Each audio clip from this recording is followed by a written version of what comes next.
Salut à tous, c'est Steven et aujourd'hui, après vous avoir présenté un test complet de l'une et de l'autre, je vous présente un comparatif entre les deux dernières tablettes haut de gamme d'Apple, l'iPad Air à droite et l'iPad mini avec écran Retina à gauche.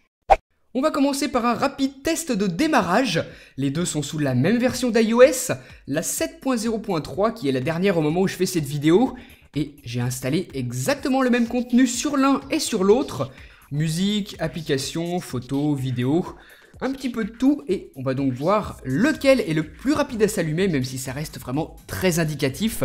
Donc vous avez vu que c'est l'iPad Air, et une petite seconde ou deux après, l'iPad mini Retina a fini de s'allumer.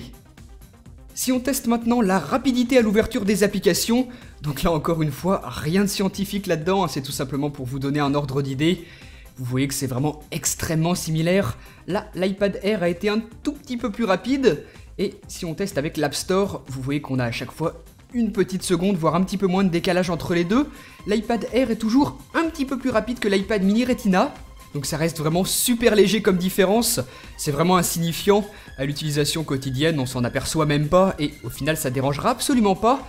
Par contre, dans les applications, comme par exemple ici avec Bad Piggies, la différence s'accentue un petit peu plus.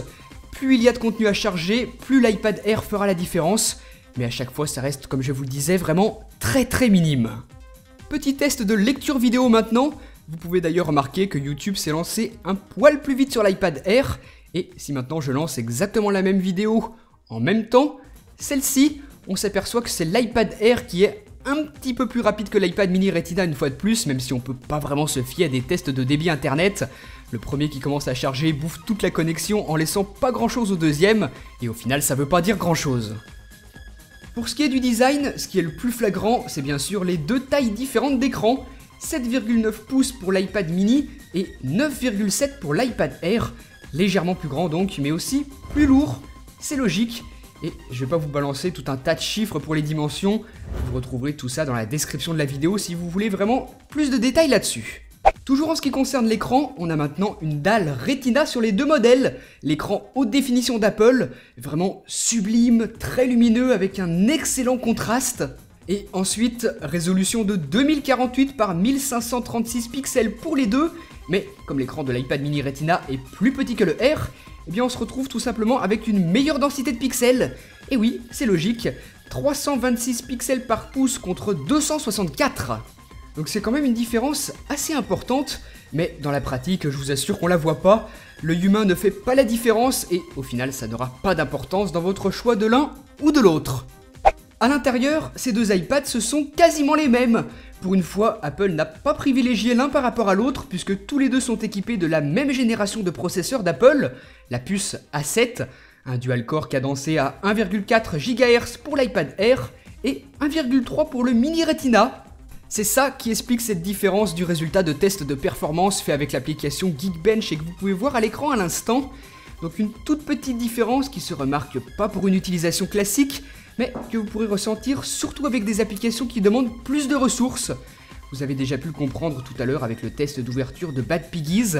C'était léger, mais il y avait quand même un petit quelque chose. L'iPad Air était quand même un poil plus rapide. À cette puce A7, on ajoute le coprocesseur M7 dédié au mouvement et 1 Go de RAM pour les deux modèles. Donc encore une fois, ce ne sont pas leurs performances qui vous feront prendre une décision d'achat. Pour l'appareil photo, même constat, je vous en ai parlé pendant les deux tests complets. Et pour l'un et pour l'autre, on retrouve un capteur iSight 5 mégapixels à l'arrière, capable de filmer en Full HD 1080p, alors qu'à l'avant c'est du 1,2 mégapixels. Donc je vais pas m'attarder plus longtemps sur toutes les similitudes, ce qu'il faudra retenir c'est qu'ils sont quasi identiques en tout point, et qu'au final ce sur quoi il faudra vous focaliser pour faire votre choix, ce sera la taille de l'écran, véritable différence entre l'iPad Air et l'iPad mini Retina. Si vous comptez surtout utiliser votre iPad pour un usage familial, juste chez vous pour regarder des films assis tranquillement par exemple, là le grand écran de l'iPad Air est un avantage, surtout qu'il est maintenant moins encombrant que les générations précédentes et on peut donc le garder longtemps à bout de bras sans avoir de crampes et c'est plutôt pratique. Ensuite, c'est vraiment la même réflexion que pour un ordinateur portable. Certains préfèrent un grand écran plus agréable pour travailler, d'autres un écran plus petit. Mais pour taper du texte aussi, c'est toujours plus agréable d'avoir un grand écran, surtout que la fonction de séparation du clavier est bien plus pratique sur le grand écran de l'iPad Air que sur celui du mini. L'iPad mini, lui, est beaucoup plus mobile, très facile à transporter dans un sac par exemple, il tiendra presque dans une veste de costume. Donc moi, et là c'est vraiment un avis personnel, je trouve que c'est vraiment la taille d'écran parfaite. Et maintenant, avec le nouvel écran Retina, c'est vraiment un gros plus si vous avez l'intention de lire du texte sur votre iPad, allongé dans votre lit par exemple. Ça peut vraiment être sympa avec une taille d'écran un peu plus petite que celle du grand iPad.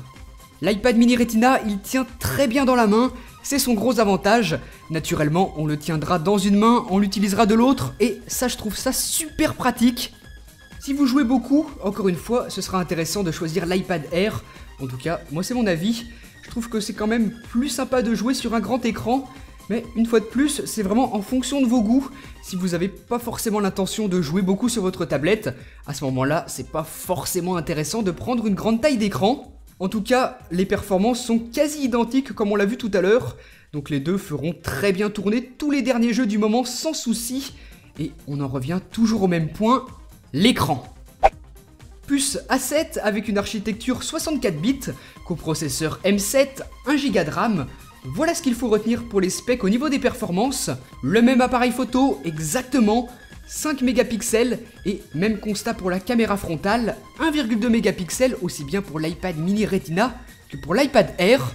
Tous les deux sont disponibles en deux modèles, Wi-Fi uniquement ou Wi-Fi avec 4G, avec deux coloris au choix, gris sidéral et argent pour 4 capacités de stockage, 16, 32, 64 et enfin 128 Go.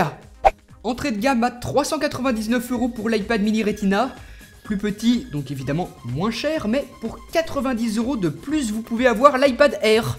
C'est donc le prix à payer pour un plus grand écran, à moins que celui de l'iPad mini vous satisfasse. Et je vous conseille vraiment, si vous avez l'occasion, d'aller tester l'un et l'autre en magasin pour vous rendre compte par vous-même de ce qui vous correspond le mieux.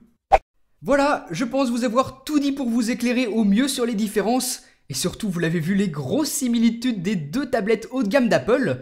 J'espère que ça vous aura aidé. Je vous dis à très bientôt pour une prochaine vidéo. Et vous, dites-moi dans les commentaires, iPad Air ou iPad mini Retina ?